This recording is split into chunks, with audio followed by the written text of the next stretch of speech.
Welcome once again to the Party of One podcast, the actual play RPG podcast where the gaming table is always set for two. I'm your host, as always, Jeff Stormer, and this week on the show, I am joined by Kendo for a game of Upon a Pirate's Sea. Upon a Pirate's Sea is a GM-less role-playing game about a crew of pirates chasing down treasure that is shrouded in mystery and contradicting legends. It is about exploring an ever-changing world filled of magic and adventure between long bouts of isolation and intimate interactions with your crewmates. As Kendo explains it, it is a pirate story by way of road trip movies, and that is the coolest pitch that I've heard in so very long, and this game was really special and beautiful, and the map-making component of it is really fun and engaging. You create your own treasure map as you go from adventure to adventure and location to location. This game is just really wonderful and special, and I cannot say enough good things about it. You can head to kendomakesfilms.itch.io for your own copy of the game, or check the show notes for more information. In addition to being the designer of Upon a Pirate's Sea, Kendo is also the GM of Tales Yet Told, an award-winning indie RPG actual play podcast run by a stunning lineup of primarily LGBTQIA+ and BIPOC cast members and friends who are dedicated to telling weird and fun stories full of imagination, thoughtful characterization, and inclusivity. Tales Yet Told is an incredibly special show and a shining example of what indie TTRPG actual play can look like, feel like. I just really love it a lot. Like, I look at that show and just beam with such joy that, I think that you should check it out. You can learn more information about the show at talesyettold.com or head to the show notes for more information. Hey everybody, Present Jeff here with a quick statement that we stand in complete solidarity with our friends in the WGA and SAG-AFTRA unions as they strike, fighting for better working conditions and a better, more equitable path forward in the industry. We stand in complete solidarity, which means that we will not be taking or promoting any struck work during the duration of the strike. And of course, the best way, if you would like to support the strike, is by donating to the Entertainment Community Fund, which supports individuals whose work has been put on hold due to the strike. Anyone who donates to the Entertainment Community Fund can send me proof of a donation of any amount. I will send you an exclusive, secret, never-released Party of One episode, as well as a digital version of any single one of my games, your choice. Thanks, everybody. Solidarity forever. And with all that said, let's go ahead and throw it over to me in the past so that he can get started with the show. Take it past me. Thanks, future me. I am genuinely, delighted and excited. I got Kendrick on the show. Kendo, thank you so much for coming on Party of One. Hey, thank you so much for having me here, Jeff. I'm super excited to be here and play this game I made for the very first time. You mentioned that to me via Twitter DM and is it email, Twitter? It's somewhere. You mentioned that to me. And legitimately, it made my day. I floated this to you. I was like, hey, do you want to play this game? And then you said that you'd never played it before. And I wish I could have captured on film the way that my face lit up reading that with the excitement that I felt that we're going to get to play this game together for the first time. But speaking of that game, why don't you tell our listeners what we are playing this week, as well as anything else you've got going on that you might want them to know about? Hey, so the game we are playing is called Upon a Pirate's Sea. It is a map-drawing role-playing game of piracy, adventure, and relationships. I made this game, last year, 2022, because of my podcast, Tales Yet Told, where we are currently in a little pirate season where we're playing as queer magic pirates in very intimate, horrible situations. And I had also recently played the game After the Party by World Champ Game Co., which this game is a hack of. And I wanted to put that kind of road trip and pirate vibe together. And so this is that game.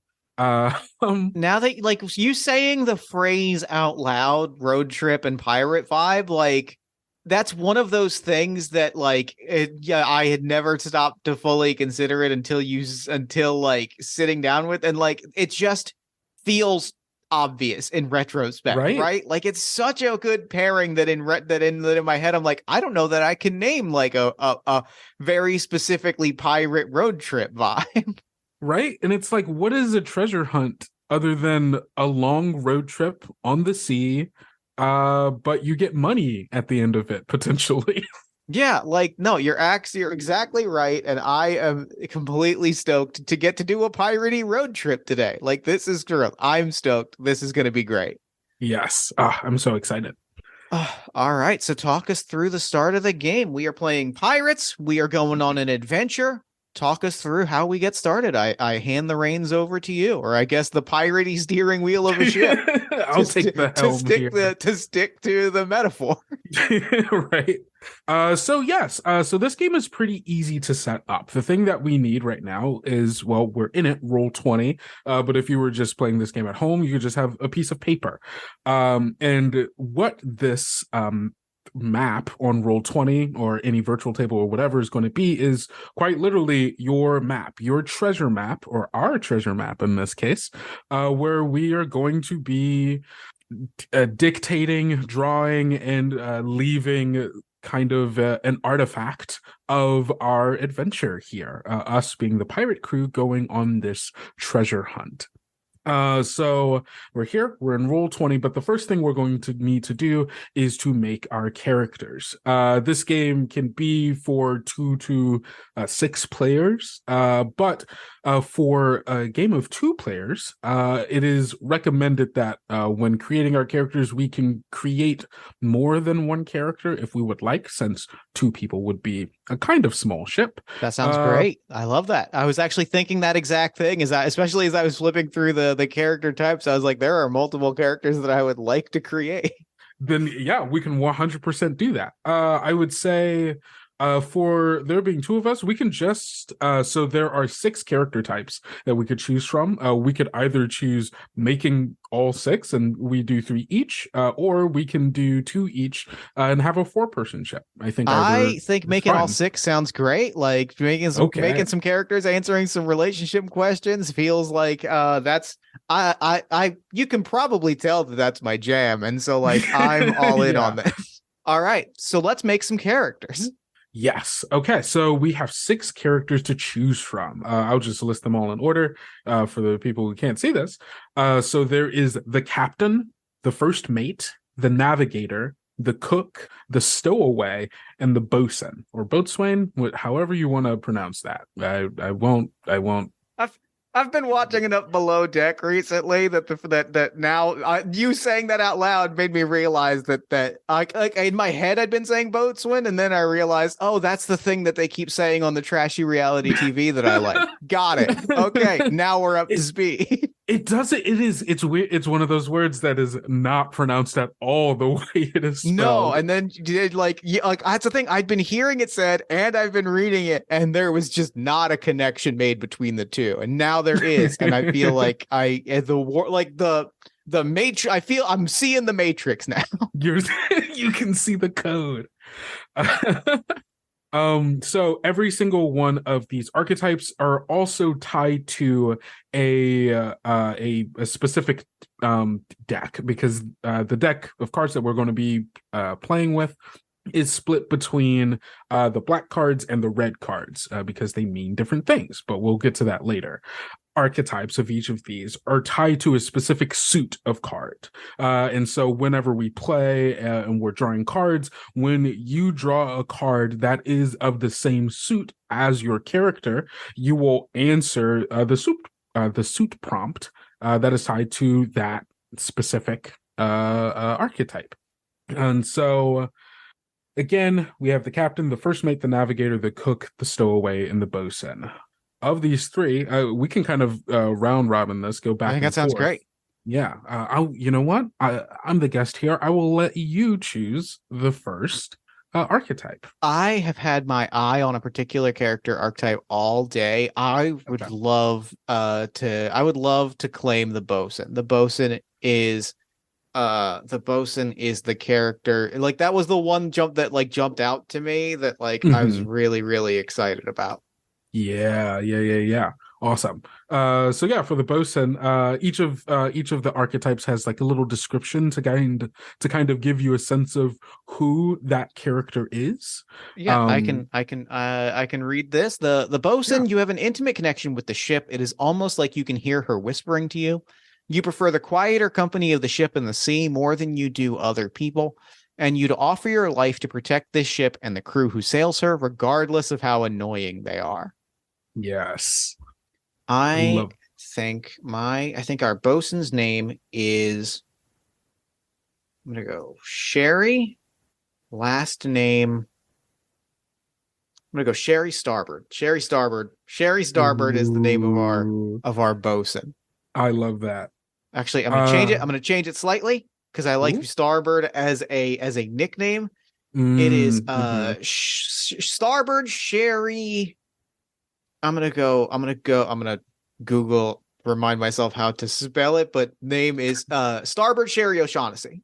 Ooh, I love that. The triple S and very good. I love alliteration. And Starboard is a good nickname. Might I think she goes probably by Starboard. confusing on a ship, I would imagine, but that's also kind of better. I think that it is a nickname that she kind of took in part to mess with people. Awesome. Okay, cool. Oh, so for each of the character archetypes, each one also has a relationship question. Yes.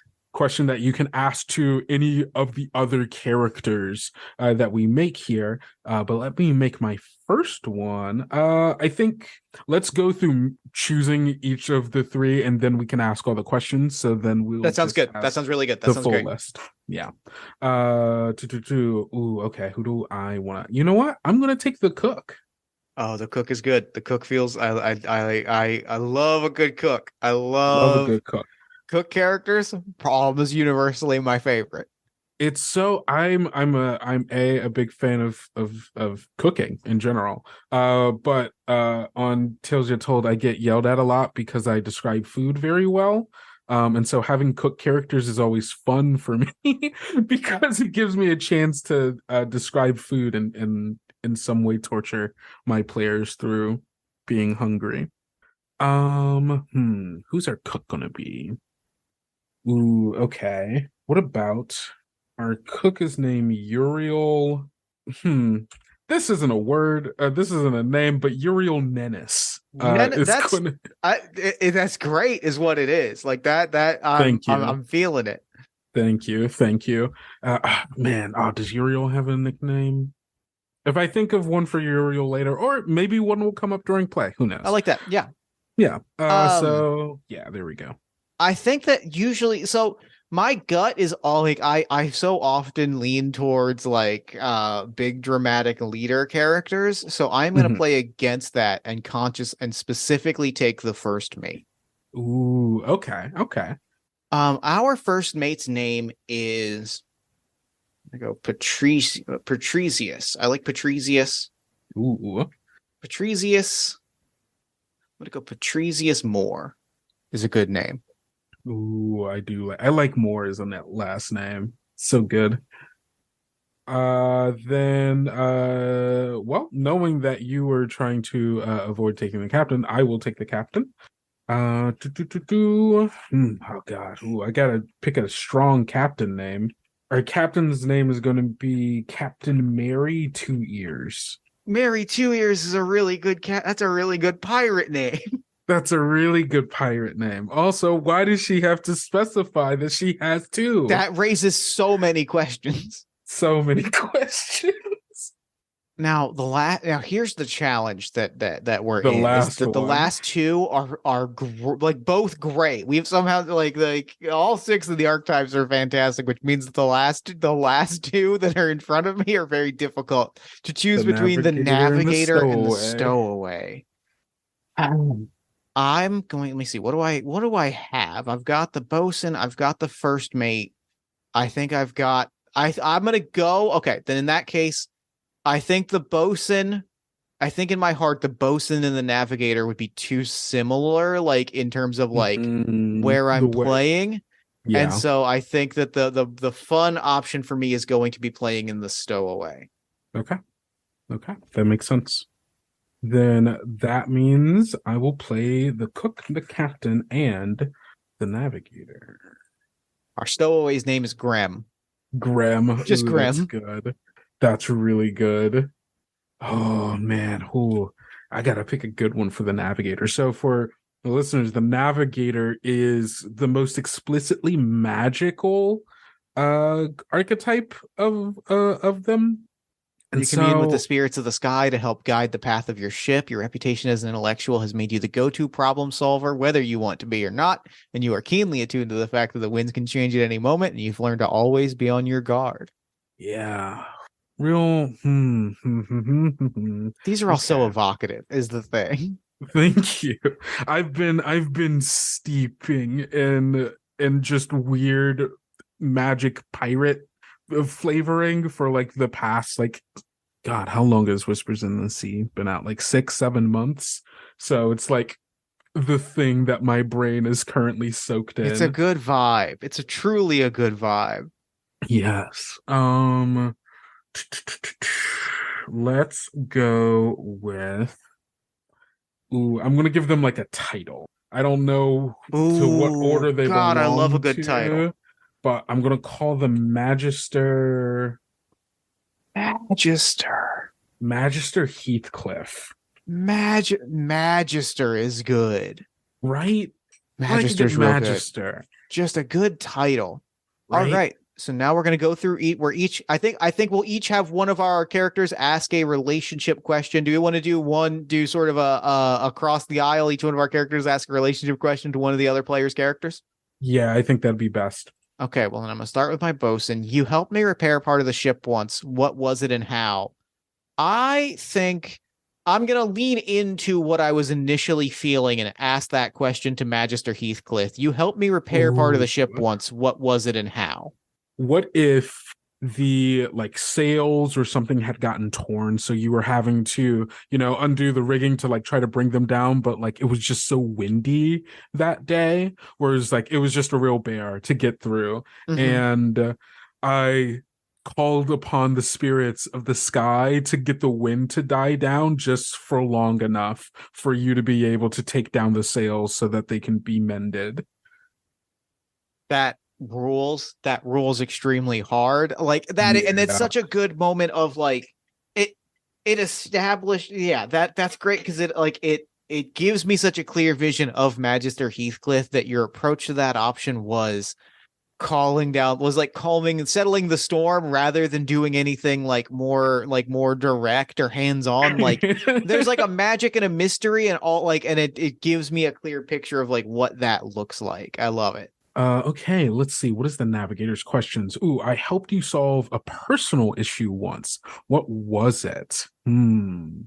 Ooh, I'm going to ask this to our little stowaway, to Oh, Grem. I heard the question and was like, I hope that Graham is the one. Like, I hope this is Graham. Right.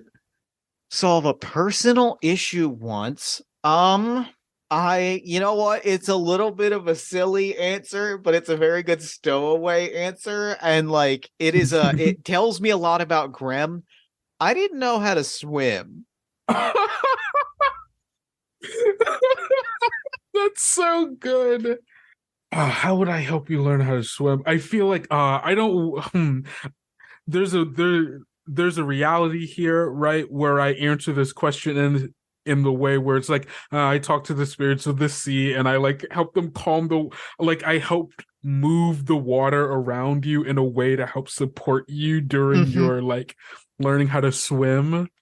And I'm trying to think if there's another magical way in which I could do it, but I feel like that makes the most That sense. feels great. Like that feels wonderful. And like again, it's that idea that like this could have been a really hands-on thing, but Hmm. like this feels like it tells me a little bit about Magister Heathcliff, that they are like, the obvious answer here is that I'm going to commune with the seas, that there's no Yeah. other approach here that makes sense. There's a little bit of like I don't want to like this doesn't get my hands dirty. Like there's Yeah. a there's a proper way in which to deal with this in a very magical way, but there's also like a kind of delegatory aspect of this where it's like I don't want to do it. I'll have the sea spirits teach you I like instead. that. I really love that. So there's Uh, definitely like a little mix in there. Oh, Graham's question's really good. You found me stowed away on the ship. Where was I hiding? Who do I think? I think Uriel is the one that found me. Ooh, the I think that's the cook. fun answer. So where did you find me stowing away? Hmm. I feel like a barrel's a really obvious answer, but maybe there's a better one. Ooh, okay. What if Uriel found you like clinging to like the little like porthole where the anchor chain comes out of? You were like hanging onto the anchor as we were like pulling away from port or whatever, and you were going to try to climb out, but I caught you before you could actually get like Well, onto the and ship. like there's an added detail there that's really genuinely very funny, which is like I was hiding out on the chain. My plan was to just like make the hop and jump over. But the thing is, at that moment, I realized that I am hovering over the water, and if I don't make the jump, so like Graham being like, can't make it. I decided I was just going to stay here for as long as I needed to. That's great. That's That's so great. good. I love that. Like you got so close. You got so close to getting. I was on the ship. We made it. Nobody spotted me. And I was like, I just got to make this jump. I looked down, I saw the water, and I was like, nope, this backfired. This backfired bad. Oh, that's so good. Let's see. Oh, yes. Okay, so mine is, what's your favorite meal that I've made on the ship? And I will ask that to the first mate, Patricius? Patricius. Patricius. I don't know why my mouth has such a hard time saying that, but Patricius is their favorite meal that Uriel has made on the ship. I'm gonna go with the first answer that popped into my head and pull a little bit off of like what's been on Jeff's mind lately, just what's been in Jeff's world lately. Is wild for raw oysters.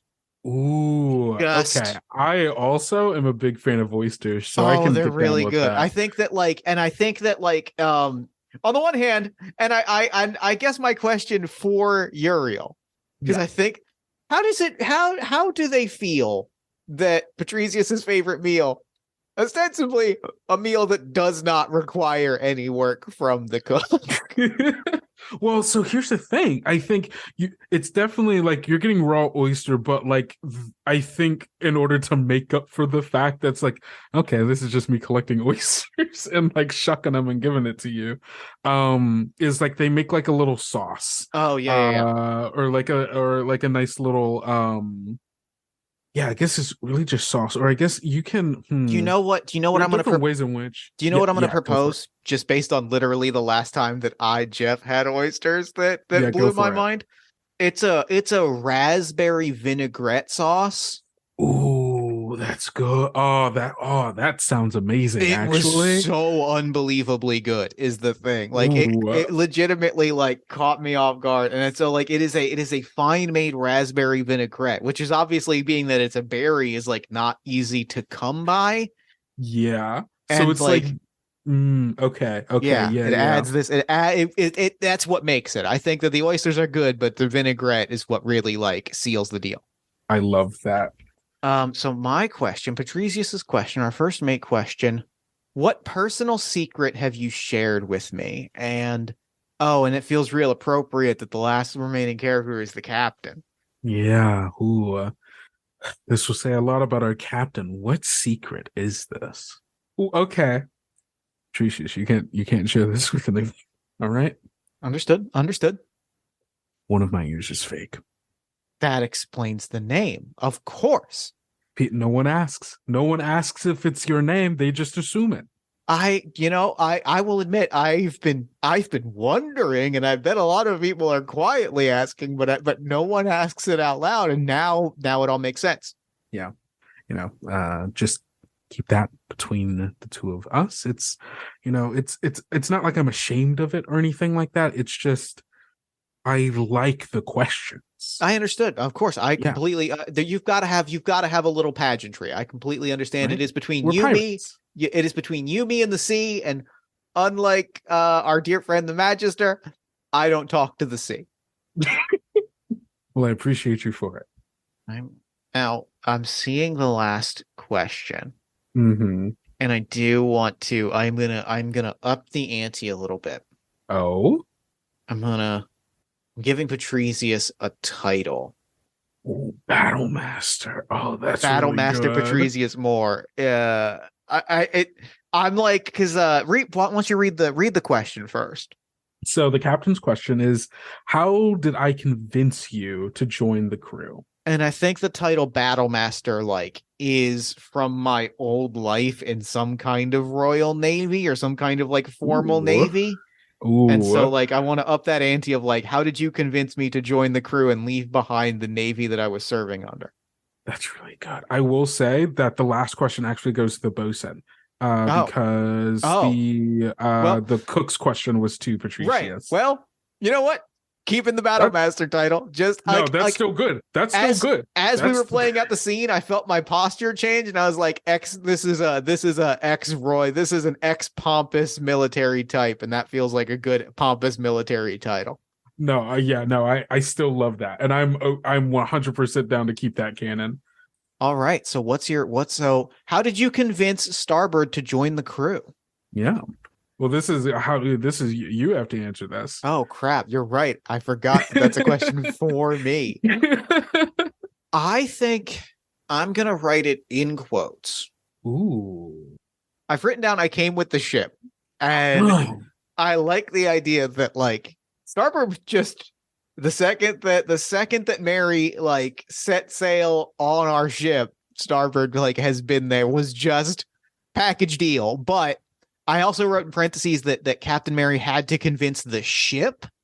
And That's like that is the fascinating. thing that I think Captain Mary had to do was like there was a moment where like they I imagine that Mary was on the dock, they were looking at everything, and like they come up on the ship, Starboard is already on board like cleaning things, Hmm. and like before the purchase is made, Starboard's like, I mean, you haven't even asked if it, she wants you to take her out on the water. That's so good. And I love that because it really I love the general trope of like sailor who can speak with the ship. Mm-hmm. That's really great. And I also love that like there is like this sense of like Sherry's like respecting but also like asserting the ship's agency Yeah, yeah, yeah, to yeah. other crew members as well, which is really fun. And I think that's largely like I think that has carried through where Sherry has like she has carried that weight or like carried that presence where a lot of these official discussions she is the one to specifically speak, voice the like voice for the ship, often sometimes in ways that like it's like, well, yeah, obviously the ship can navigate this strait pretty easily, and she's like, yeah, it could, but it doesn't want to. Mm-hmm. Mm-hmm. Mm-hmm. Oh, that's so good. Amazing. Okay. So we have all of our We've characters, got our which is crew. wonderful. So now we go into the last bit of setup before we are ready to look at our map. We got to talk about this treasure. Let's do it. I love talking about treasure. So long ago, a pirate captain of great repute buried their most valuable treasure far out of the reach of the clutches of their rivals. Over the years, this treasure has been mythologized through stories told to children before being put to bed and songs sung by sailors, fishermen, and dockhands across the world. Somehow, our crew got our hands on a map to this legendary treasure. While it could be one of the many fakes out there, we're certain that this is the real deal. And we'd be fools not to take the opportunity. For whoever finds the treasure and lives to tell the tale will be etched into pirate history for centuries to come. Thing is, no one knows exactly what the treasure is. Some say it's a chest overflowing with endless rivers of gold coins. Others say it's a captain's jacket made from the hide of a leviathan that gives its wearer the ability to control the sea itself. Legends often contradict themselves, and there's no way to know for certain exactly what the treasure is. Over the course of play, we might explore the legends of the treasure in more detail, or we might just ignore them and focus instead on our journey ahead. There are a few things about the treasure that will always remain true. The treasure is desired by all who sail the seas and hunted after relentlessly. The treasure is powerful, and whoever has it will shape the world. The treasure is mysterious, and its true nature will never be known, and the treasure is inherently tied to the journey we take to find it. We've established our characters, their relationships, and each of us will answer one or more questions below to help us flesh out the legends that our characters are familiar with. Each question is associated with the archetypes, and so we will answer questions based on the characters that we have. We can either choose to answer all 6 of these questions, or we can do 1 each, 2 each, whatever. I think let's run down the list. I think they're all really good evocative questions, and we've got 3 characters apiece. I think what I will suggest we do is have for each archetype, we'll have the other player ask the question so that we can answer it. Yeah, I like that. So do we just want to start from the top and work our way down the list? Yeah, let's just start from the top. All right, our first question is for the captain. What is the name of the captain who hid the treasure? Ooh. Well, the captain who hid the treasure is Captain Quentin Radis. Fuck. That's a great name. Great character name. For our first mate, how did your crew come into possession of the map? I think it was the end result of a ship battle among pirates. Ooh, okay. So we got into a huge fight. We were able to get the map and then escape with our lives and the map. Got it. Yeah, and it was specifically a battle for the map. And I think that this is a thing where word spreads of who has the map. Which I'm capitalizing this T and this M because I think the map feels right. Who has the map is like a documented thing. And there are battles fought on the water where people try to claim the map for themselves. We were just skilled enough and lucky enough to take it for ourselves last go around. Oh, I love that so much. So for the navigator, what do you need to do first in order to claim the treasure? I think we need to cross the barrier into the ethereal plane. We need to get to a place, cross the barrier until the ethereal version of our world, and that is where the treasure is. That feels really good. Yeah. That feels good. All right, so for the cook, what do people think the treasure is?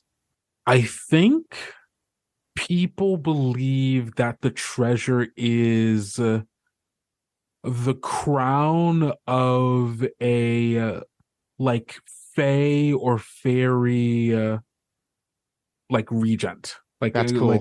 Like a fairy king, fairy king, prince, princess, or whatever.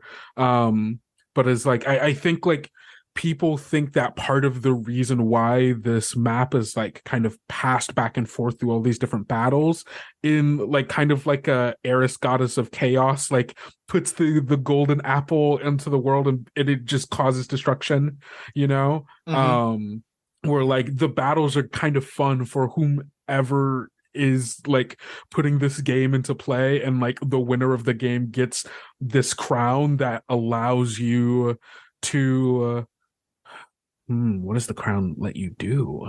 My immediate gut reaction is that if you are crossing into the ethereal plane and you are claiming this crown, then it I almost envision it as a who wears the crown sits at the throne.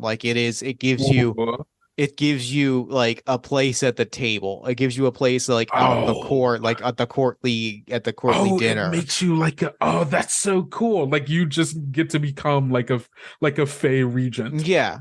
Oh, that's so good. For the stowaway, who else is currently hunting the treasure? I've been turning a name over in my head. Letting water wash over it like a fine stone until it is smooth and perfect. The name is Glory Ravenfang. Oh, that's a good name. And she is the scourge of the night seas. Ooh, oh, a lot of getting hunted down at nighttime. Love that. with many a burning ship at her back. I love her. She don't fuck around. She don't fuck around. I believe it. Oh my God, that's so good. All right, and then the last question for the bosun. Who or what is said to guard the treasure? This I have also been thinking about, and I think it is the covetous ghasts of those that sought it prior, of every voyage that went after it prior. Oh, that's so good. Cursed to forever sail to protect that which they once If wanted. you cannot claim the crown, you are tasked with stopping others from claiming it. Oh, that's so good. Oh, this game's so good. This Whoever game's wrote sick. this, I'm pat them on the really back. like, if the designer were here, I would be telling them up front that this game kicks ass. Oh my God. Again, for everyone, this is my first time playing this game. I didn't know it was this cool. I'm so I'd be playing happy. it I'm more. so happy that I get to experience this with you, because this fucking rips. Oh, this is so good. Oh, okay. And with that, I believe it's time for us to go on a road trip. Yes, it is. So, back here on our Roll20 map here, the way that this starts is that we are going to take 66 is usually what this starts off as, but I think for time's sake, let's go. We can let's do 46. Okay. So you would roll 66 on top of your map or paper, whatever you're playing. I don't know if you currently have 3D dice on, but I do. So I will do this. Roll 4d6. Awesome. Love it. Yep. Can you see them currently? I can. I enabled it a moment before you hit it, so I've got I'm actually going to real quick grab a screenshot so we have it. Perfect. Got it. So I can save that for the release of the episode. Yeah. Yep. We've got it in front of me. Awesome. Okay. Can you then, if you have that picture, draw circles where those dice landed? These are going to be our different destination spots that we will be potentially traveling to as we search for the treasure. So we've got our 4 locations. They have formed a perfect Y shape along the left side of our board, our map. So we get 2 things from the rolling the dice on this map. First, we get our starting place and we get our ending place, which are going to be whatever's the furthest top and bottom on this map that we've just rolled on. So it's going to be this bottom one is our starting location, but it is also, it'll be our starting location, and then this one over here is going to be our ending location. What was the die roll on that? 6. Now that we have all of our things, or all of our destinations, we are going to start here at this 3, and we are going to go to the 6. What the different numbers on the die mean. So now that we've rolled our dice on our map, we know where our destinations are. Let me just describe how the course of play will go. So there are 2 different modes for this game. There is sailing, and then there is being in a destination. Sailing is going to be the periods of time during our trip where we are in between the different destinations. And the cards that we draw are going to be from the red deck, and the prompts we will be answering are going to be more about our crew interacting with each other on the seas while we're sailing in the middle of our adventure. And a lot of these are going to be like characters like bumping up against each other because there's this isolation and intimacy of being in an enclosed space in a void for the most part. And the black deck is going to be our destination questions. This is for when we are at a place, a wonderful place that we will be describing as we go along. And these questions are going to be dealing with trying to get the treasure or fighting against our enemies or things of that nature. The way in which play goes, going back and forth between sailing and destination, is that in a round, each of us will have a turn. And on our turn, we will start it off by either drawing the actual destination that we are at on the map, if it hasn't already been drawn. This will happen when we first get to a destination, or the first round after we get to a destination. And then you will draw a card depending on if you're sailing or if you are at a destination. So red if you are sailing, black if you're at a destination, and we will resolve the prompt that it gives us. And then after we resolve the prompt, we will reduce the time die for the destination by 1. So you can see at our starting one, or our starting point, there is the 3, because we rolled a 3 when we were drawing the map. And so at the end of whoever starts their first turn, after you resolve the prompt, you will turn that 3 down to a 2, so on and so forth. Got it. Okay. So the first turn we take, we draw the thing. Subsequent turns, we draw our cards and answer the prompts. And each time we duck down by 1. After 3, we embark for our next destination. Correct. And when we embark for our next destination, we are entering sailing. Whoever ended that turn, or where it turned down to 0, they will roll that die, and that die, whatever that be, if you rolled a 4, that is now the amount of rounds it will take to get to the next destination. We will be sailing for 4 rounds if you rolled a 4, if that makes sense. Yep. That makes total sense. And that makes total sense. And so with that, let's go ahead and embark on a journey. Yes. So we're at our starting destination. Who do you want to start? I don't remember. I will absolutely start. I've got my dice here in front of me. We've had a good long conversation about the theming of the dice. I've got my sea dice, which is a white dice with a sort of blue sparkly paint for sort of a sea effect, and I've got my seagull dice, which is a D6 where a seagull is the 1. Dice aesthetic is important to me. And I'm going to roll my 2d6. That is a 4 plus seagull, so a 5. What? That's a good starting destination. That is a good starting destination. Haunting floated island. Ooh, that's good. If you would like, you can literally draw it on this map. That's what I'm doing right now. You see, that means after we're done, we'll have a literal treasure map. I love it. I love it dearly. This makes me really happy. Some clouds. So as I am drawing, why don't you go ahead and draw the first card and give us our first card prompt? Yeah. Well, sorry, you will. I can draw this card, but it will be for you to answer. That is fine. I can absolutely answer it while I doodle.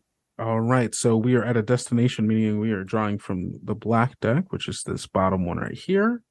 Ooh, our first card is the 9 of clubs. Which is, okay. You encounter an enemy here. Who or what is it? And how do you handle it? We will add sorry. Please finish. Yeah. We will also add 1 to the current destination die. So this started off as a 3, but is going to become a 4 as we lose some time having to deal with our enemies here. We've already introduced her, right? Like it would be a shame to not have a fight with Glory Ravenfang. And if it's a floating island, I want this to be this is a sky battle specifically. This is the island that we are on, which is the island of it's called Burial at Land. Burial at Land is the name of the island, and it is haunted by the spirits of pirates who refused to be buried at sea. And so thus it is like a small island where like so many pirates had been buried that they lifted it off, and the island itself became like a ghost pirate ship. It is an island turned pirate ship. That's so good. So are we fighting those pirates as well as Glory's crew? Like, is it like a free for all three factions fighting? That's great. Yeah, that's really good. As I was talking, I was like, that's what it is. I think that why we're here, actually, I'm gonna go even a step further and say why Go we're for it. on the island is that we were avoiding like the island was used as a defense against Glory and her crew by way of like the island, like Burial at Land, the spirits of Burial at Land, they'll fight anybody that's nearby. Hmm. If you sail too close to Burial at Land, if you see it parting from the clouds, you are supposed to sail in the opposite direction, because if the island gets too close to you, they will board. They will fire cannons and board. And I I think love what it that. is that like this was a conscious strategic move. Was like we were in close pursuit, we were narrowly being avoided, we were in tight combat. We saw Burial at Land in the sky and made the call, sail towards it. Like we will take on two opponents if it means turning an enemy into an enemy of our enemy. I God, I love that so much. That's really good. Okay. Awesome. I will draw this next black All right. card. Ooh, wait, did I shuffle this? Hmm. What am I- Let's take that card and then we'll give it a shuffle Yeah. now and then Yeah. give that a shuffle, and then I will read you the 10 of clubs. Awesome. Thank you. Thank you. Now, real quick, just let me confirm. Now the clubs is one of your character's noted suits. Does that mean you answer the suit question? Yes, that is. Thank you. Thank you. Thank you. I was actually just looking that up for yours. I have mine for the navigator. Let's So do let the me. card first, and then I'll circle back around to answering the navigator question. Okay, that sounds good. So the card question, where am I at? Destination Black is a 10. While skulking around this place, you find a strange item touched only by time and dust. What is it? Ooh, you know what? Because the navigator is going to have to answer a question anyway, I think I'm going to say that that Magister Heathcliff is the one to find this item. That's great. That's great. What is this item? Okay, so we're talking about a floating island that's been turned into a ghost pirate ship that has the remains of all of these pirates that refuse to be buried at sea. Ooh, I think I find an old pirate flag, Yo. like of a crew of pirates that are like only legend now. Ooh, what are we gonna call them? What are we gonna call them? They were called the One-Eyed Pirates, and I think it Okay. was a crew of Cyclopses. Oh, snap. Okay. Yep. That feels great. And so it was like this giant, it's like this is a huge sail. Like this is probably the size, like this is the size of like a mini, like a minivan. No, that's not that big of a sail. What's a This big is sail? this is large enough that it could be one of like this is the this is the colors flag, right? Like this is the we fly the Hmm. flag, and it's the Yeah. size of one of our main masts. Oh, love that. And so like instead of like going up where like, the colors flag goes, it now takes up our main sail. Yeah. And I think their symbol is, I mean, Cyclops skull would just be pretty good. Uh Cyclops yeah, skull and bones. a pirate skull and bones, but it's just got the one big eye in the center. Like that rules. It's really good. And I think the cool, like, it's got to do a cool thing too, right? I think what it does is it creates I think there's like a spotlight that comes out of the eye of Yeah. the flag. So it's just like this really strange like headlight for us. That's cool. That's cool. but also helps us see during the nighttime, which might be useful when we're going against this the scourge of the night sea. It feels like that it's a mixed blessing because it does make us extra visible. That's true. I think we can turn it off and on, but Okay, yeah, that when feels it's good. on, That feels good. Yeah. All right, so this is your suit prompt. Yes. So you're going to answer a question, and then you're going to ask a question. Mm-hmm. So answer the question. You hear the spirits of this place whisper to you. What secrets do they reveal? Oh, I think this is when the Magister like first finds the flag. Mm-hmm.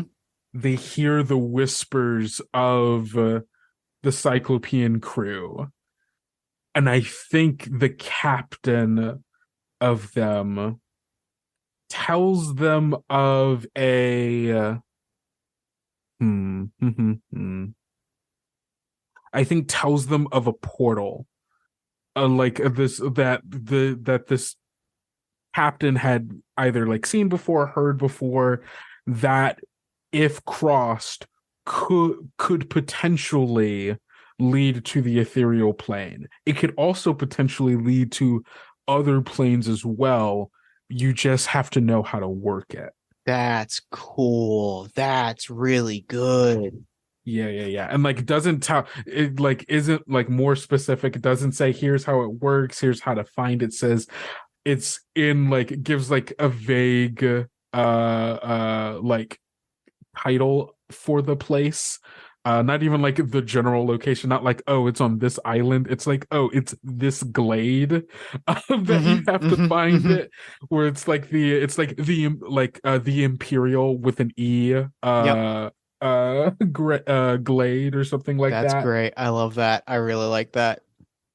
So yeah. I've got an answer to the question that you're about to ask. I've been thinking deep about it and I'm very excited about it. So the question that I have to ask you is, who can hear the spirits as well? And what can you now see that you couldn't before? So I've been thinking about this, and I think that this is a side effect of Magister Heathcliff talking to the spirits and helping Grem learn to swim. Ooh. I think that like something has stirred, something has been impacted by like the ocean being asked to treat Grem gently. Something has like sparked in him, like it has caused a change in him where suddenly like the ocean has like opened up to him and suddenly he can see those spirits as well. And I think that it is the thing that he can see that he couldn't before is those ghosts of the dead.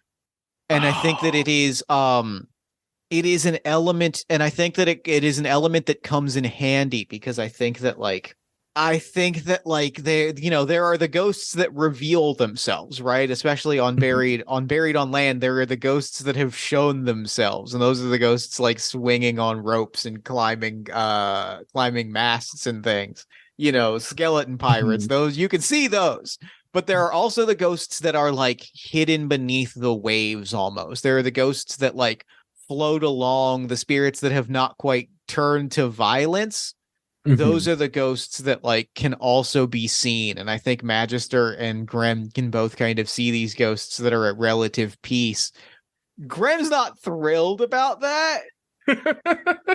It's not a great feeling to suddenly see a bunch of ghosts, even if those ghosts are being pretty chill. Right. But I think that's where he's at right now. There we go, 5. Oh, and 5 is a great question. There's magic in the air here. How does it manifest itself? How does magic in the air manifest itself? I said it was a sky battle before, and I think that literally, like, this being a floating island, I think that, like, the clouds carry things into the sky. And I think that, like, while we are in the shallows of Buried on Land, like, this is a sky pirate battle specifically because Jeff cannot resist a goddamn sky pirate battle. I think that, like, ships are being kind of like lifted and carried into the air. Is it Um, like strong like winds that are like keeping the ships afloat, and like we've had to like re-rig the sails so that they're kind of yeah. pointing downward a little bit so we can get some Yeah, lift? it's required like a complete reworking of like how you handle the ship because suddenly there's a Z axis and that was not a thing we were prepared for. That's so good. And with our new big sail, I'm sure that we probably have a little bit more maneuverability. Oh yeah. Oh yeah, that's great. Yeah, yeah, yeah, absolutely. Love that. That's so cool. All right, so draw our next card. Yeah. Hold on, wait. I'm just updating. I put a notes section so that I can remember what happened later because this is super cool. I love that. Yep, that's great. Our next card is the Queen of Spades, which is something about this place creeps. Sorry. Something about this place gives you the creeps and makes you want to leave. What is it? Oh, you don't say. You don't say. I can reduce any unmarked destination die by 1. I'm going to our final destination. I'm going to mark down by 1, turning that 6 into a 5. At the end of your last turn, this one would have become a 2 as well. Okay. What about this? What about this place other than all of the ghost pirates gives me the creeps? I wonder. Yeah, what other aspect of this? Well, I don't know if it's a new aspect. I think I'm just going to give our ghost pirates a little bit more depth here.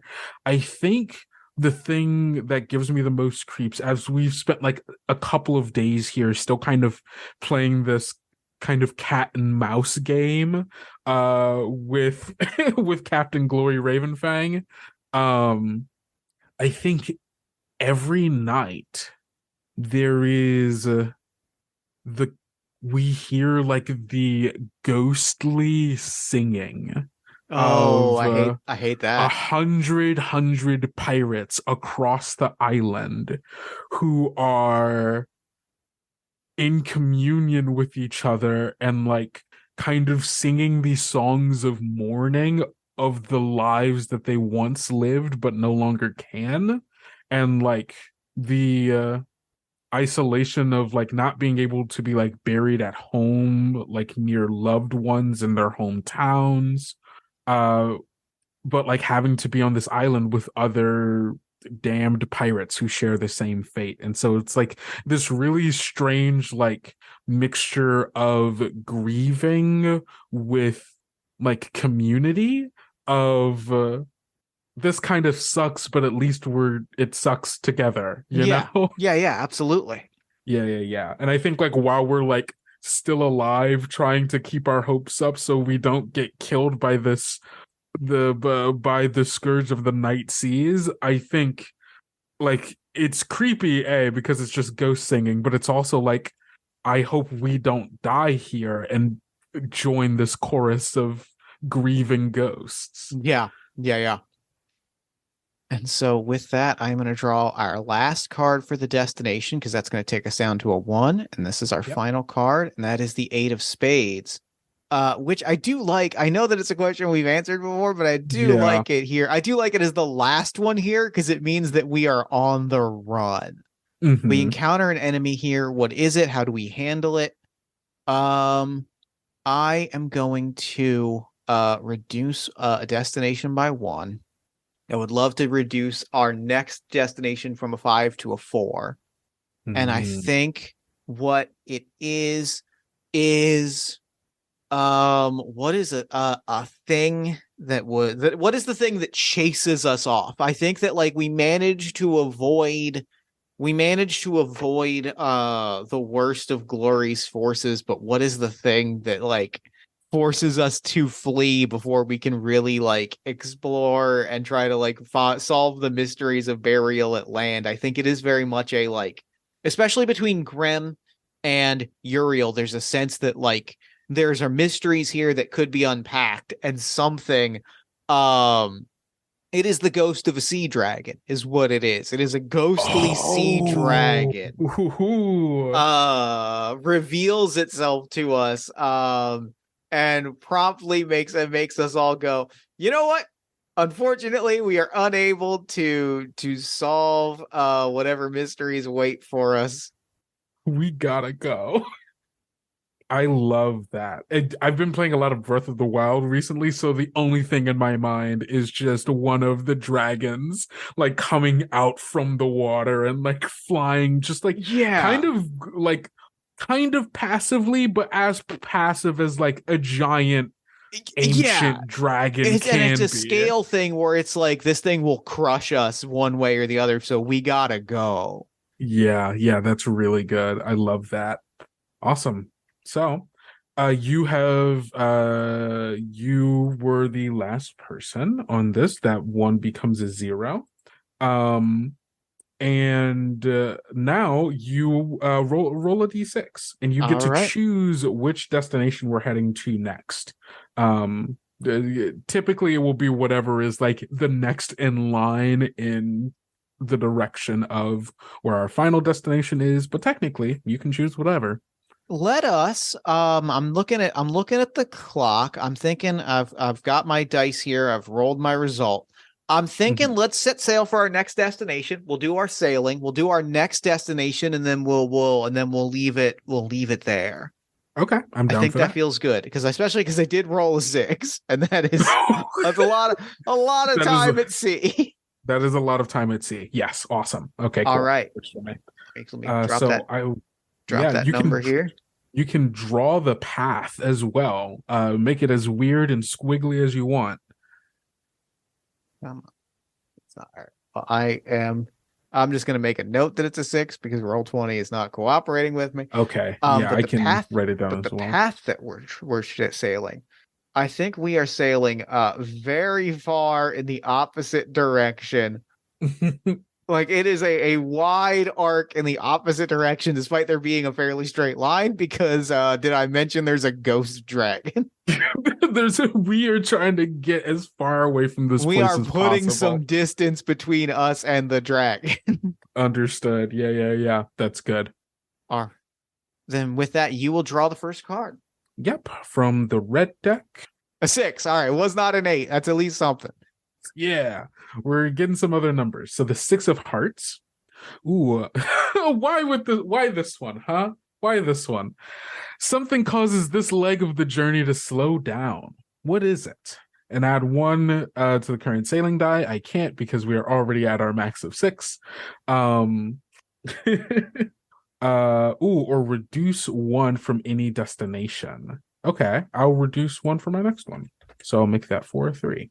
All right, and then that brings us that is one of your character's suits. So we're gonna ask and answer a question for Uriel. Awesome. Also, I have to say what slows this leg down. Oh yeah, right. We actually didn't answer the question.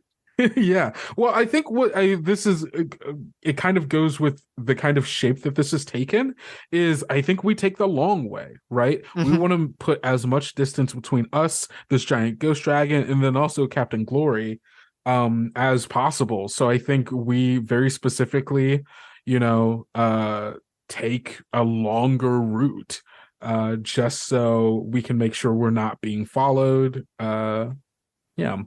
And then as far as who I have to answer a question for, that's going to be Uriel. So the question is, you realize you don't have the ingredients to make the meal you planned on making today. What do you make instead? Ooh, that's a good question. Ooh, what was I going to make today? So I think we were on that floating island for quite a while. I don't know if there is a lot of meat necessarily, but I imagine there's probably some like really interesting vegetation that's there. So I think what I was going to do was I was going to make a you know what? I know what I was going to do. I was going to make like rice bowls of some kind. I was going to I was going to make like a vegetable stir fry that sounds delicious. right? We are out of rice. We spent so much time on that island that our stocks of rice dwindled, and I don't have enough rice for everyone. So instead, we're having salads. We'll have a salad bowl instead.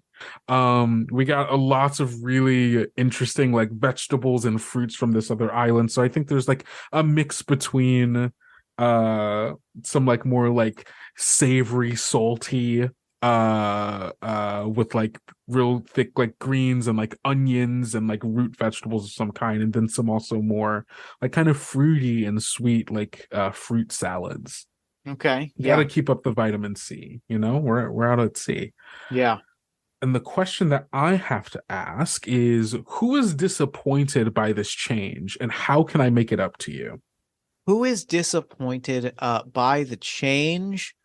I think that Starbird this is simultaneously like a funny detail for a pirate to have and just like a good, very like mundane life detail. I think Starbird Mhm. is a meal planner. I think Starbird is like very big on Starbird is very big on like I like to know what I'm eating and when, because I think that they plan ahead. Like I Yeah. think that they are, I'm thinking Starbird, they, she pronouns, and I think that she is like I think she's the quartermaster, right? They're the person that like does a lot of the inventory management. And so Hmm. like it's a specific disappointment of like both, this means that I have to reevaluate like what supplies get used when, but also like I planned my lunch and my breakfast thinking I was going to have a rice bowl for dinner. Like I did not have a bready lunch because I was going to have a rice bowl for dinner. Mm, And I mm, think mm, that mm. you can make it up to her by I think that you I think that you have to crack an extra keg of beer because they won't stop talking about like I didn't have bread. I didn't have bread so that I could have rice for dinner, so now they're going to drink their bread. That's oh, love that. Yeah, and I'll pop one open, but I'll only let I'll only let Sherry know because we can't go through the stockades so quickly, you know.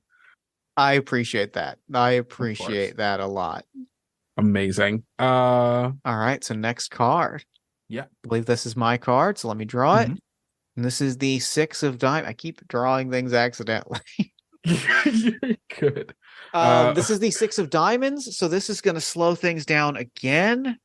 And I think I would love to. I'm gonna push that. I even if we don't get to it in this playthrough, I'm gonna push our final destination down to a 4. I think that okay. this is taking more of our time.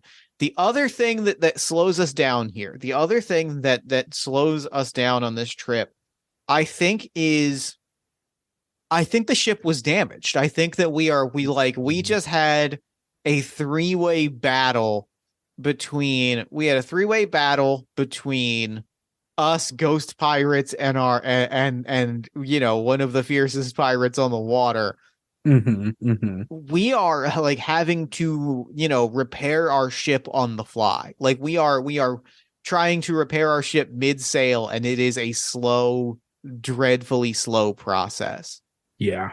Yeah. That makes so much sense. And I have two character suit questions, so I'm gonna choose one. I feel like we've gotten a good moment with Grem, or we just had a good moment with Sherry, so I'm gonna throw it over to Grem Go for it. and ask me a question for our stowaway. And So then for the stowaway, something reminds you that you don't belong here. What was it?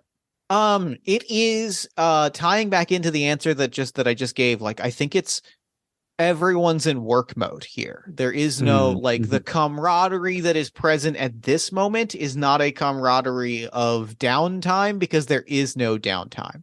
Like there is a lot of work to be done on for everyone on the crew.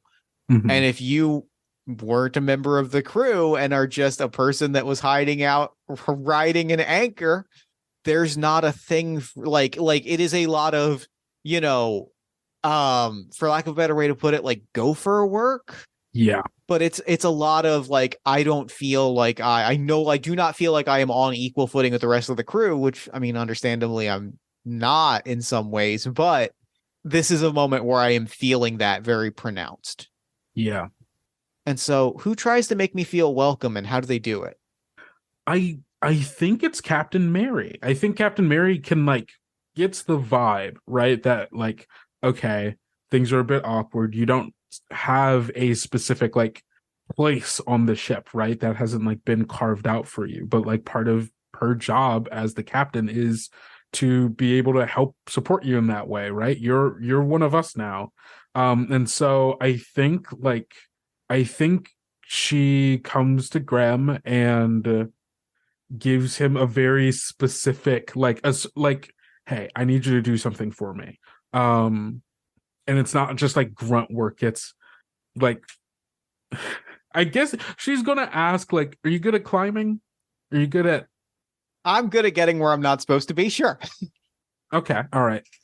We need to analyze a bit of some hull damage we got on the rear, but it's hard to get it from the inside. We think it's mostly like outer damage, and it's probably just some planks need to be like hammered back into place or like resupported with some wood.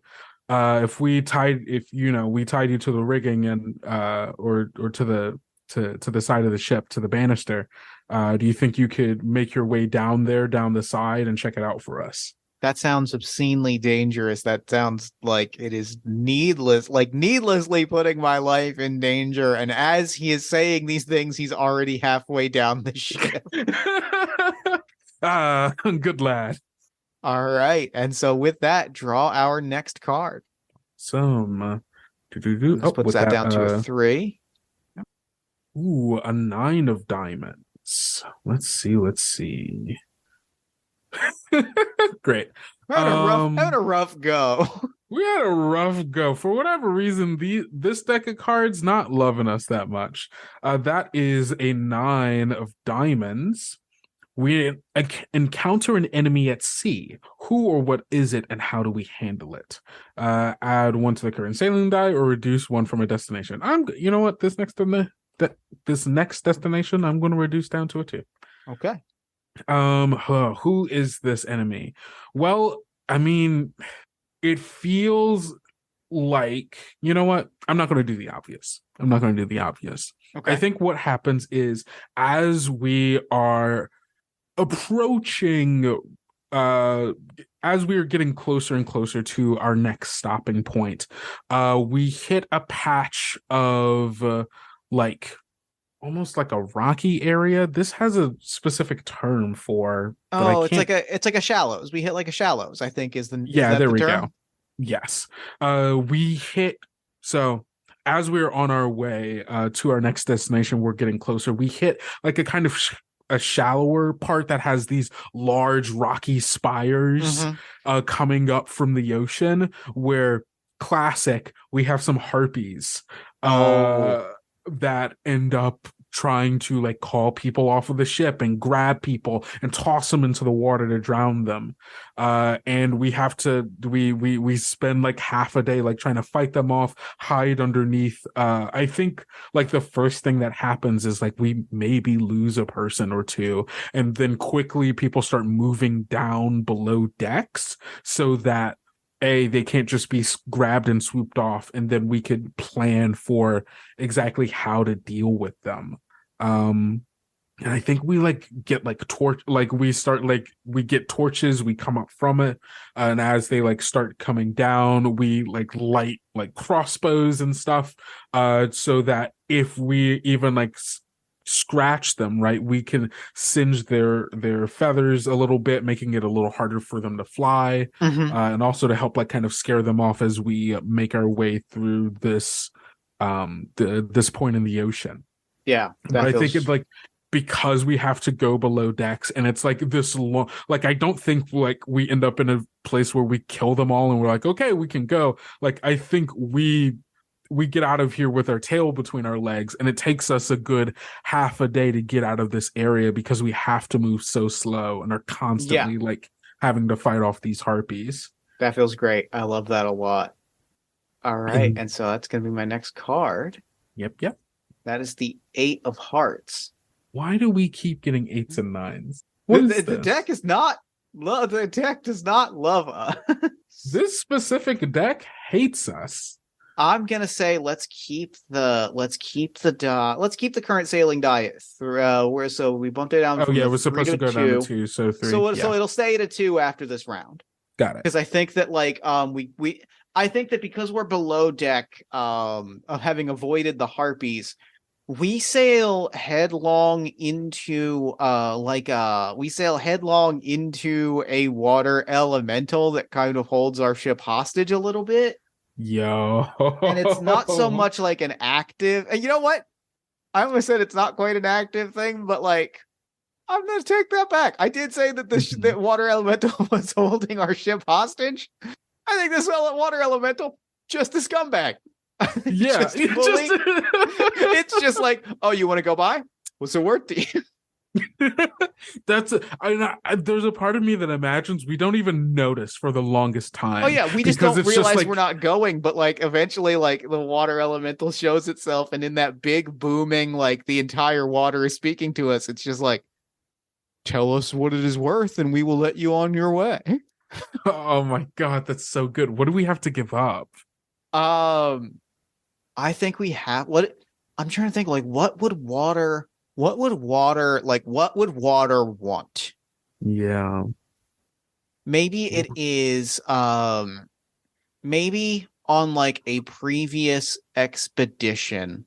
So because I actually have to answer a suit question for Patricius, I think Patricius reveals that he has found a beautiful pearl necklace on buried at land and has to be like, I can return these pearls to the ocean. I was kind of hoping to keep them because they look lovely, but if it gets us out of here, and if you're going to rob us, if you're going to be a common crook, we get robbed by a water elemental.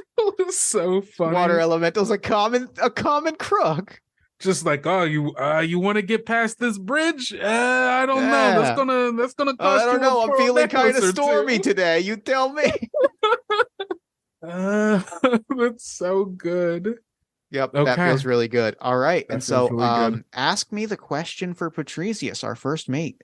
Yes. So the question for the first mate is, you've been putting off something for too long and it's starting to cause problems. What is it?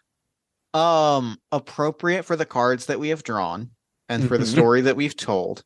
Patricius is a battle master. His role is very specifically to ready us for combat, and I think it's pretty evident why it hasn't been going. Like, why not doing that work has bitten us is that we have sailed headlong into like a variety of like fights that we have kind of had to like either surrender or like sneak away with our tail between our legs. Like, it's been going poorly because like we just haven't had time to like put in the work and figure out a battle plan, and that's been biting us because like what's been happening is I lost words. What's been happening is that like, yeah, we've been sailing into fights and we haven't been ready for them. Exactly. Oh, that's so good. I mean, so if the thing is that like you're starting to ready people, then well, okay, I'm sorry, I got ahead of myself. You have a question you need to ask me. I do have a question I need to ask you. Who notices it and do they offer to help? Yeah. So, I mean, I feel like the most obvious person to notice this, right, is the captain. To go, hey, we've been through some fights and things haven't been going great. And yeah, I think that, Captain Mary, she offers help. She goes, hey, I can get everybody top deck right now. We can run through some drills. We can talk about what the training regimen is. I just want to make sure that we're going to live through this, no point in going on this adventure if we're not going to make it to the end. And I think that Patricius is a little embarrassed that like Mary has to kind of step up and offer that, but I think that he does accept it. And he's like, you're right. Like we've been busy with other things, but there's no time like the present, and we need to do this now. We need to do it right. Mm-hmm. All right, draw our next card. All right.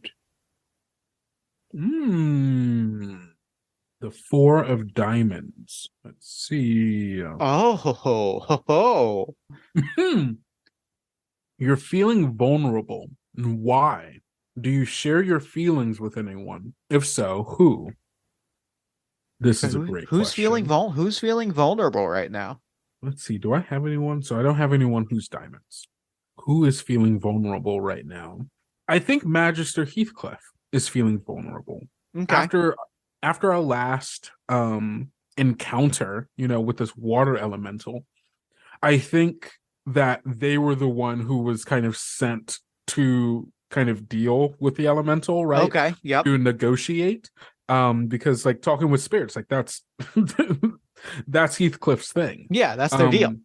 Exactly. But like coming out of that and like not being like, yes, I've learned what the spirits want. We must do this ritual, yada, yada, yada. And just coming back and being like, yeah, so we're getting robbed by this spirit and like not really being able to like offer anything of substance in the like usual way that they do is kind of, I think people have been like kind of like poking fun at them in a way that's like jokey and like not meant as malicious, but Heathcliff is taking it very hard because they are not used to not being perfect and not having the answer. And I think like it's a lot of just like casual jokes of just being like, man, you couldn't even talk down this like a water elemental, like we got robbed, we got robbed at water point by an elemental. And like normally, Yeah.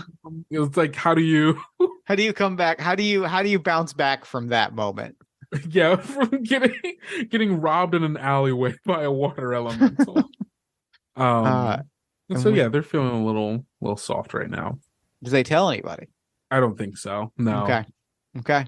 Then I'm gonna draw our final card. It is the 10 of Hearts. Ooh. Fill up your mugs because the crew throws a celebration. Who or what is it for? I think that like this is as this is the last thing that's going to happen before we go to our next destination. I think that like this is a celebration. This is a celebration that like the ship is fully repaired. We are celebrating. We are celebrating, and I think like Bosun Sherry gives a toast to Grem because Grem like did some again needlessly dangerous things to like get the ship repaired while we were sailing. And I think like the ship repairs, I think Sherry is kind of like called for a celebration because the old girl is back and running. Like we're all fixed, we're all clear, we're clear skies ahead. And we have this moment of celebration together before we arrive at our next destination. Yeah, I love that. So you pulled a diamonds, which means you also got to answer a question. You can choose between having Grem or Sherry answer this question. I had Grem answer the last one, and also Sherry's calling for this celebration. So I'm going to have Sherry answer a question. Okay. So for the bosun, while doing maintenance on the ship, you notice something new about it. What is it? What do I notice that's new about the ship? I notice that I want to pull. I've got this thread that I'm going to pull on a little bit because I think the thing that has changed the ship is this flag, and I think what it is. I think that the ship like itself is becoming like there are sections of the ship, especially if you look at the outer hull, there are sections of the ship that are becoming not translucent, but like ethereal or like incorporeal. Like the ship is literally becoming partially a ghost ship by having this like massive ghostly flag on it. That's cool, but also worrying. Worrying? I think Sherry would put it as worrying, but also pretty cool. But also pretty cool. So who else notices this change and how did it happen? Well, Magister Heathcliff did get the That does feel good. ooh. Okay, you know what? And you know what? This gives them a chance to bounce back. Yeah. I lost it on the I lost it on the water elemental, but I got it on this flag. Um, I think they're the first to, or not the first, but they also notice, and I think they don't. I think they don't necessarily notice that parts of the ship are going ethereal, quite yet. But what they do notice is they've been hearing the voices of the Cyclopses again. Yeah. Um, and I think what they've been hearing is what sounds like the murmurings of a spell or a curse from the ghosts of the Cyclops.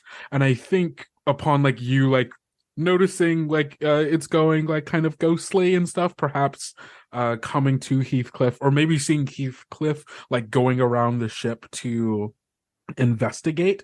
Hmm. um Heathcliff tells Sherry that it seems like the Cyclopses are trying to take over our ship and replace us, starting by like turning the ship into a ghost ship and then haunting, and then will probably try to kill us and do whatever it is they want to do.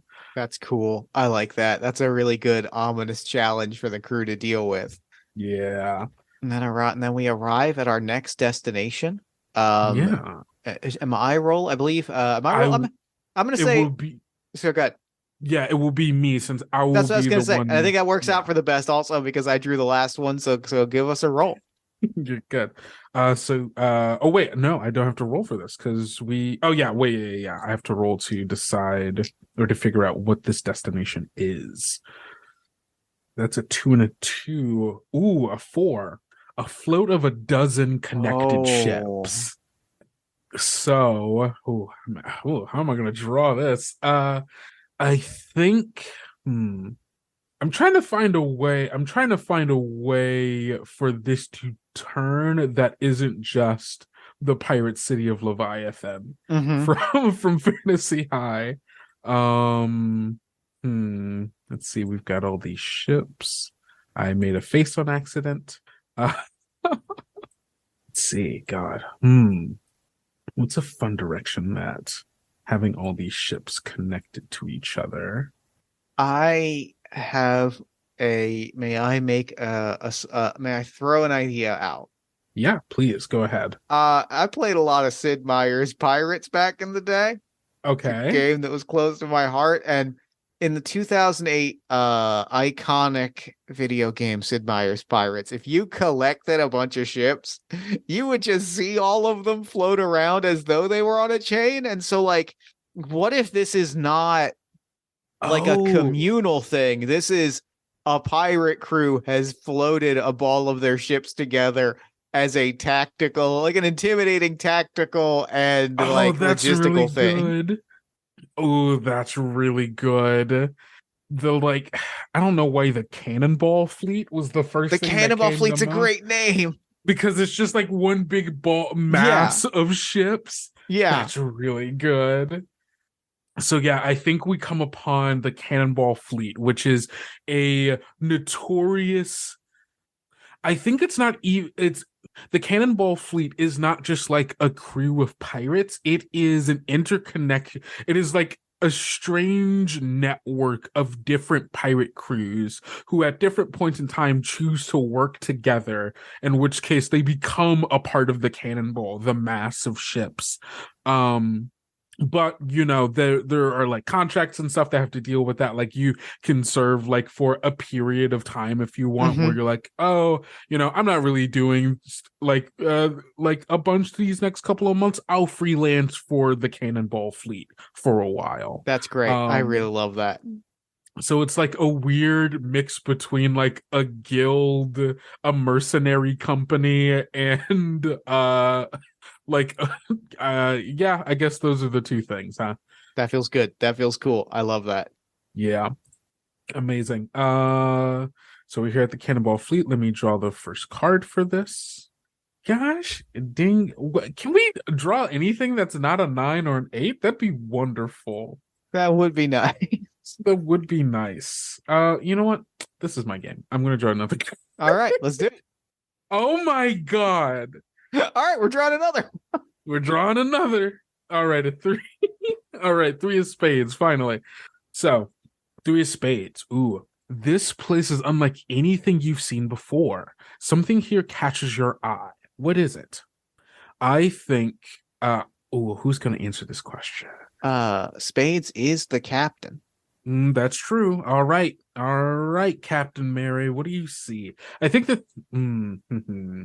So, I think the main part of the Cannonball fleet, there's like a core network of the flagships of all of the different like crews that have come to be a part of the fleet. That is like the center of this community space, if you can even call it that. And there is a ship here that is said to like that people have said like this is the first ship, like this is the core ship of the Cannonball fleet. And like the Cannonball fleet's that's something that has existed for the centuries and has gone through like so many different variations and ways to organize itself. But like this is the flagship of the Cannonball fleet. And it is a ship by the name of the White Star. Dope. Gorgeous, like light colored like wood, despite for like how like if what they're saying is true, the ship is hundreds of years old, but it is pristine, like almost white wood paneling of the ship with like golden like leafing and not embroidery, this isn't fabric, it's wood, like golden like painted like etchings along it, and it is the most beautiful ship that any of us have ever seen. And it just, I think there's a part of Mary that's thinking, if I could take that ship, ooh, that'd be nice. That's a good ship. Gorgeous ship. That feels pretty good considering that the suit prompt you ask is you try to leave your mark on this place. How do you do it? I mean, do we just take the ship? I think that we might just jack this ship. I think Captain Mary gets a couple of the crew and goes, "Hey, I know things are good here. Things seem nice, but I want that ship, and we could use a second ship, you know." So yeah, she's gonna try to take the ship. And the question that I ask is, who witnesses this, and do you do the same? I am going to deepen the thread that was pulled on earlier. I think Graham, like, this is a dangerous thing, and I think that like I'm gonna throw out multiple answers because I think Graham steps up and like Captain Mary's like, we're stealing the ship. Graham's like, well, you know, it wouldn't be the first reckless thing that I've done recently. And right, like the crew kind of gets on board. There's a lot of excitement, and then kind of all eyes fall to Patricius. All eyes fall to the first mate as sort of the very regimented, very kind of like regal naval sort, who just kind of like sits back and is like, would be the first needlessly reckless thing that we've done. Let's steal a flagship. And I think that kind of like embrace of the chaos is like out of character for Patricius, but I think like it is a big moment for the crew. Yeah. Absolutely. All right. And I'm going to draw the last turn as we try to get out of here. That is the 10 of diamonds. Oh wait, I think that was. Oh, that's the red card. It's a red. That's not the right one. Yeah. All right, 10 of spades. While skulking around this place, which is a pretty good description of us actively stealing this ship, we find another strange item touched by time and dust. I think what we realize is that Let me check my characters just to make sure. Yeah, I don't have anybody for this. So I think that what it is I think that we find that the White Star is not steerable and not sailable on its own right, by its own weight or by its own command. It is very specifically there is a horn. There is like you have to like blow into a horn with like a vision of a location in mind. And like the ship as this like sentient, the ship like in this very living thing way, like will like return the call. It is very like call and answer.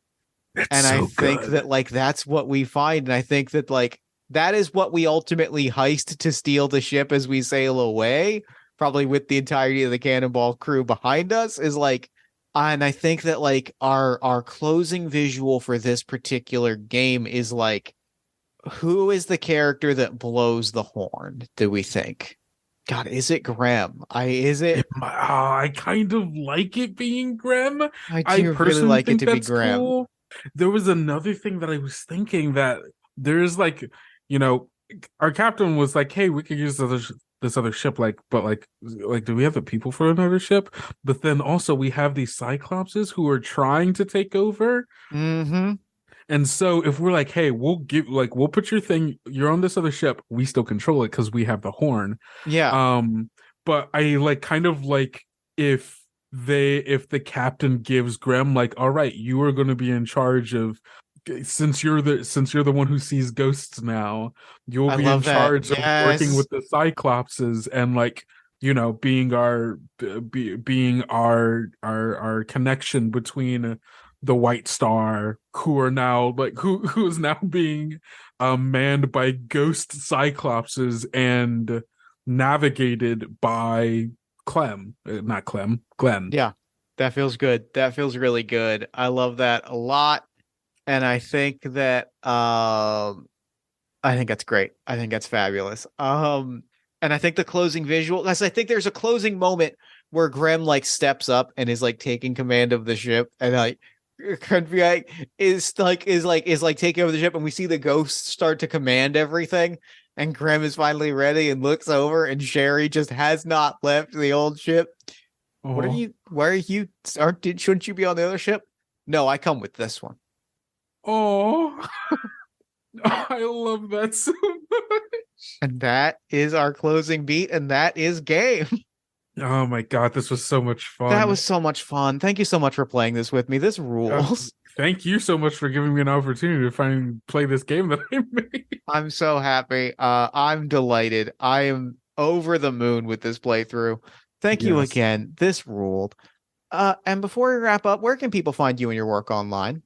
So you can find me everywhere on the internet that matters at Kendo Makes Films, and you can find my actual play podcast, Tales Yet Told, on Instagram, Twitter, and Tumblr at Tales Yet Told, and you can listen to us every other Wednesday wherever you get your podcasts. Fantastic. Well, thank you again for doing the show. This was the best time. I am smiling ear to ear. And for now, I'm going to throw it over to me in the future so that he can wrap up with the show. Take it, future me. Thanks, past me. And thanks again to Kendo for coming on the show. That game was just like, you can feel the joy off of that recording. You can feel just the energy of two people who love to tell stories and are enjoying each other's company, and the friendship and the vibes on that recording and that game that we've had playing and telling the story together are just immaculate. I had such a wonderful time listening to that episode, playing that game, sharing that experience. I could not be more grateful. Anyway, be sure to head to kendomakesfilms.itch.io to pick up your own copy of Upon a Pirate Sea. Head to talesyettold.com to check out Tales Yet Told. And be sure to follow Kendo on Twitter, as long as that's still a thing, at Kendo Makes Films. Then while you're on Twitter, follow us at Party of One Pod. Like us on Facebook at facebook.com/Party of One Podcast. Find us on TikTok at Party of One Podcast. Find us on Tumblr at Party of One Pod. Subscribe to our newsletter at buttondown.email/Party of One Podcast. And join our Discord community at bit.ly/Party of One Discord. If you enjoy the show, there's a lot of ways to support it. You can support us financially at patreon.com/JeffStormer or ko-fi.com/JeffStormer. You can give us a nice iTunes review, shout us out to a friend, give us some love on social media. You can buy some Party of One merch at bit.ly/PartyOfOneMerch. Or, if you're looking for more great podcast content, you can check out All My Fantasy Children, which is a character creation, storytelling, and world-building podcast that I make with my best friend in the world, Aaron Catano Saez. We take a listener-submitted prompt and spin it into an original fantasy character, populating a shared universe one story at a time. You can also check out Yazeba's Bed and Breakfast, which is an actual play about a heartless witch, a cozy house, and the many people making their homes inside. Both of those you can find wherever you get your podcasts. Party of One is, as always, produced and edited by Jeff Stormer and Jen Frank. Music for the show comes from the song Infinite Lives by Mega Ran featuring the D&D Sluggers, and the Party of One logos by Evan Rowland. If you'd like to inquire about advertising rates, coming on the show as a guest, or about press coverage of the show, you can email me at partyofonepodcast@gmail.com. And, unless I am mistaken, that is all we do here. So until next time, thank you so much for listening. Remember to fight the forces of fascism every single day. Remember that self-love and self-care are radical and defiant acts of resistance. And as always, party on, everybody.